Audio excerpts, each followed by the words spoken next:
All right, let's jump right in. What we're going to do here is walk through a real step-by-step path for building a solo business powered by AI that could be worth millions. Seriously, no fluff, just a practical guide for what's possible right now. Now, just let that sink in for a second. This isn't some crazy prediction for someone else, way off in the future. This is the new reality we are all living in. The opportunity for a single person, yeah, maybe even you, is bigger than anything we have ever seen before. But to get there, we first need to get our heads around the massive shift that's making it all possible. And the scale of this change is it's mind-blowing. Think about it. Just a couple of years ago, a pretty basic business task like analyzing customer reviews would have cost you thousands of dollars and taken days. Today, thanks to AI, it costs a few bucks and it's done in minutes. It's 1,000 times cheaper, and it works at light speed. What that means is that intelligence itself is becoming a commodity.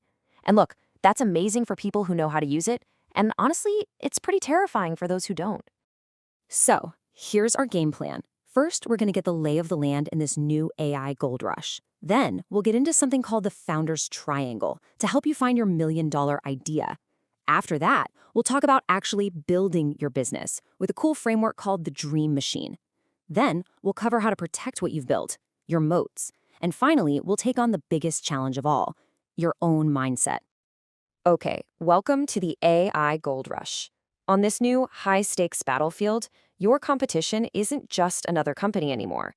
It's the fact that pretty much anyone can now access incredibly powerful tools. So the very first thing you need is a reliable way to check if your idea actually has a fighting chance. And that brings us right to the Founder's Triangle. This is a super simple, but incredibly powerful way to figure out if you have a real, genuine, maybe even unfair advantage that can actually win out there. So the whole idea is built on 3 pillars: what you know, what you can do, and who you can reach. Your specific knowledge, your unique skills, and your access to customers. Here's the cool part.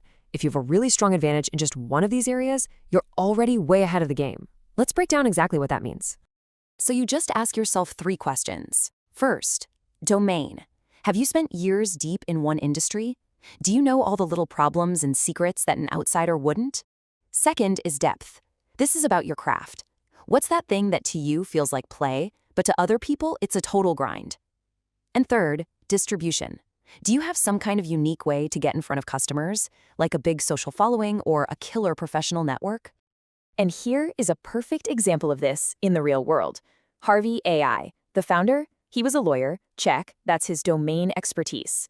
He then teamed up with some of the best AI researchers on the planet, check, that's depth. And he used his old connections at top law firms to get his foot in the door, check, that's distribution. They nailed all 3, and now they're a multi-billion-dollar company. That right there is the power of this framework. Okay, so you've used the triangle. You've found your idea. Awesome. Now what? How do you actually build the business? Well, you need to build your machinery, the system that's going to run everything day to day. And we can think of this as the dream machine. See, every single business, I don't care if it's a solo operation or a giant corporation, has these 5 core functions. D is for demand. That's how you get leads in the door. R is revenue, your pricing, your profit. E is your engine, the actual product or service you sell. A is for admin, all the fun back office stuff. And M is marketing, how you build your brand and your community. Now, here is where the magic happens. As a solo founder, you do not need a huge team to run this machine anymore.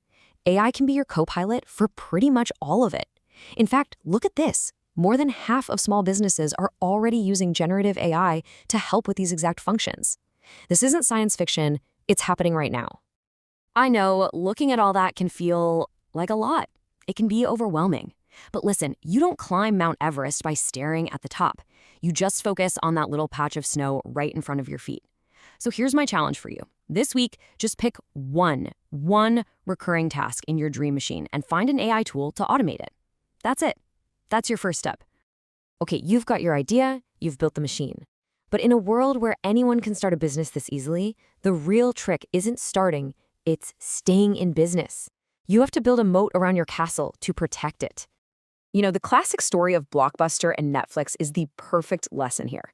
Blockbuster's entire business was built on late fees, something that every single customer hated. So Netflix came along and attacked that model directly with a simple subscription, no late fees. Blockbuster couldn't copy them without completely destroying their own profits. They were trapped by their own success. So that brings us to the 3 moats you need. Your first moat is counterpositioning, doing exactly what Netflix did. Your second is creating sticky habits, making your products so essential that switching just feels like a huge pain. I mean, think about how hard it is to leave the Apple or Google ecosystem, right? And your third moat is proprietary data, creating a system where your product gets smarter and better with every new user, making it almost impossible for anyone else to catch up. But here's the thing. Even with the perfect idea, the perfect machine, and the perfect moat, there is one final challenge, and it is by far the hardest one. See, no AI in the world can debug the software that's running inside your own head, your fears, your self-doubt, your inner critic.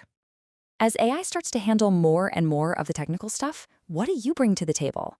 Well, it's these uniquely human skills, your taste, your judgment, your ability to build real relationships, your critical thinking. These are the things AI cannot and maybe will not ever be able to replicate. This is your true value.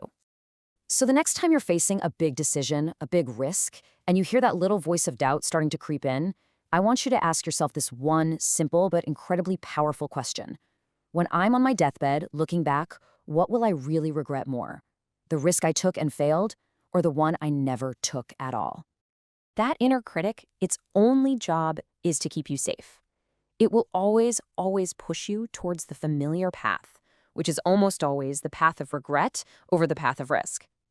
The biggest mindset shift you can possibly make is to just give yourself permission to succeed. And that's really the final thought here. The failures that come from the risks you actually take, yeah, they'll sting for a moment, but you'll learn from them. It is the risks you fail to take, the chances you just let slip by, that will have the biggest and most painful impact on your life. So, what risk are you going to take today?